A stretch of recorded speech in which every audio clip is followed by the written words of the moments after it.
వాళ్ళు డబ్బులు లాస్ట్గా డబ్బులు పెట్టింది కాబట్టి జగ్గారెడ్డిగా నేను ఓడిపోయినా ఎలాంటి పైసలు నువ్వు అడిగిన దాంట్లో కొంత నేను కలగజేసుకొని చెప్తున్నా. నేను ఓడిపోయిన తర్వాత అందరూ నా మీద సిబ్బంది చూపెడుతుంది. సిబ్బంది చూపించే దాంట్లో అంత కొంత అక్కడిక్కడ సిబ్బంది ఎట్లుంటుందంటే ఒక వ్యక్తి ఇట్లనే అరే అలా నువ్వు గెలిచేది ఉంటున్నా గెలుస్తాం అనుకున్నావు గెలిచేది ఉంటున్నా గెలుస్తాం అనుకున్నావు ఎక్కువ రోజు చూస్తున్నాను ఇట్లా పాపం అంటున్నారు వాళ్ళు. అరే మాకు చెప్తే మేము పంపిస్తుంటే మన పైసలు మేము మీరు చెప్తే పంపిస్తుంటే మన అందరూ ఇదే అంటున్నారు. ఒక 6-7 మంది కలిసి అది ఇదేను 6-7 మంది అలా జరగ మాకు తెలిసిందా నేను మేము డబ్బులు అరేంజ్ చేస్తుంటే వల్ల ఏమో బయటపడి నువ్వు గెలుస్తుంటే వల్ల నువ్వు ఎట్లా గెలుస్తావు కాబట్టి అనుకున్న వల్ల ఇక 5-6 మంది సిబ్బందిగా మాట్లాడుతున్నారు. ఇప్పుడు ఓడిపోయినాక నన్ను సిబ్బంది చూస్తే దీనికి ఒక చిన్న జరిగిన కథ చెప్తాను. ఇది జరిగిన కథ జరిగిన కథ కాదు, ఇది జరిగిన వాస్తవం, జరిగిన వాస్తవం. ఏంటంటే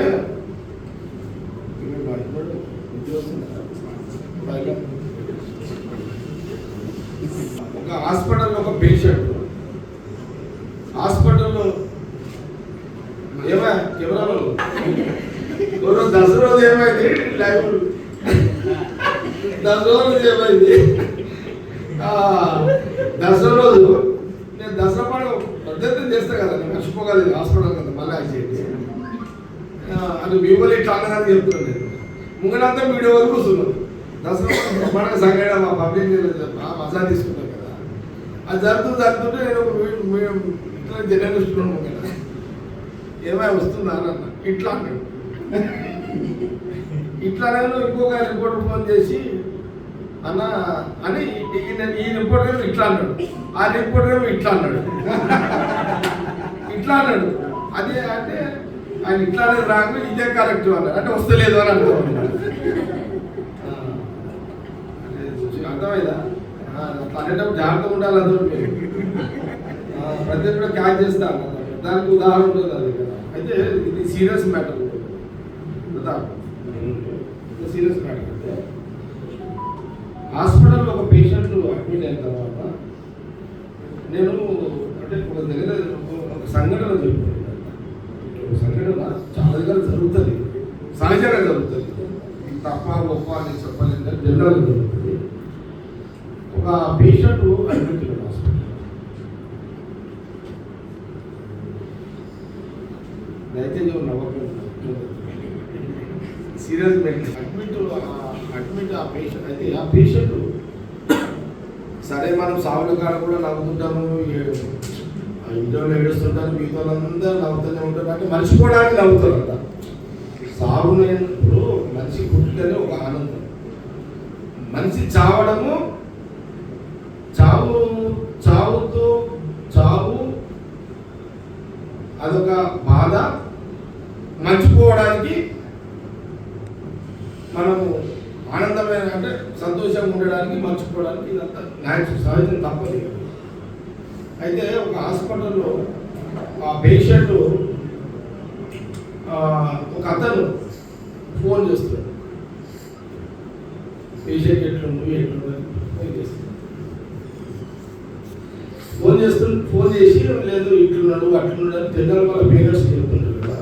ఫోన్ చేసి అతను తెలుసుకుంటున్నాడు ఫోన్లో తెలుసుకుంటున్నాడు. కానీ ఇప్పుడు ఒక్కరోజు హాస్పిటల్ ఉంటుంది, ఒక్కరోజు మరి ఫోన్లో అడుగుతున్నాడు వాళ్ళ పేరెంట్స్ని ఎట్లున్నాడు ఎట్లున్నాడు అంటే వాళ్ళు చెప్తుంటారు అది ఎట్లున్నాడు అట్లున్నాడు అంటున్నాడు. కానీ ఫోన్లనే నడుస్తున్నాడు. ఒకరోజు కూడా హాస్పిటల్ పోలేడు, ఫోన్లో అడుగుతున్నాడు. ఒకరోజు టైం బాగా అతను చచ్చిపోగానే ఇప్పుడు సాపాటు పోయి చచ్చిపోగానే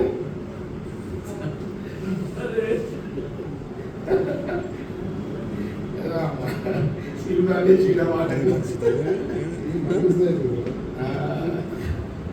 తప్పేం లేదు నేను అనుకున్నాను.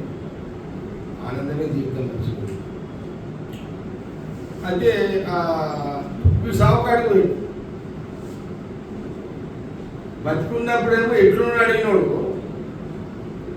చచ్చిపోయినాక సాగుకాడికి పోయాడు. సాగు డబ్బుల దగ్గర పైసలు ఖర్చు పెడుతూనే ఉన్నాడు. ఇవాడు చూడు ఎట్లా ఉంటుంది మన స్వభావం, కొంత సిస్టమ్ ఎట్లుంటుందంటే వీడు ఇతను సాగు బతుకులు ఉన్నప్పుడు పోయి ఆ పెన్షన్కి పైసలు ఇస్తే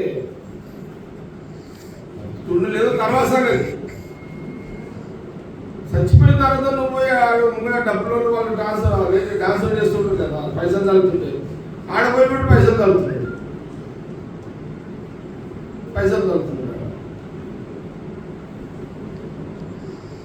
అంటే సింపతి అంటే బతికి ఉన్నప్పుడు దావాళ్ళు పైసలు కడితే సింపతి ప్రూవ్ అవుతుంది. కానీ చచ్చిపోయినాక పోయి డబ్బుల కాడ పైసలు తగ్గితే సింపతి ఏం లెక్క. ఇప్పుడు నా కథలో కట్టింది కదా, ఏమంటారు కదా, సేమ్ ఎవరైతే అంటున్నారు అన్నా నేను 20 పంపిస్తున్నా నాకు తెలుస్తాను. అదే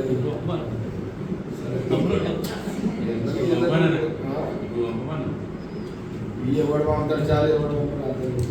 ఎంతమంది చూసి ఉంటా ఈసారి జగ్గారెడ్డి పంపించినోడే ఒక కాంగ్రెస్ ప్రభుత్వం వచ్చి 50 రోజులు అయింది.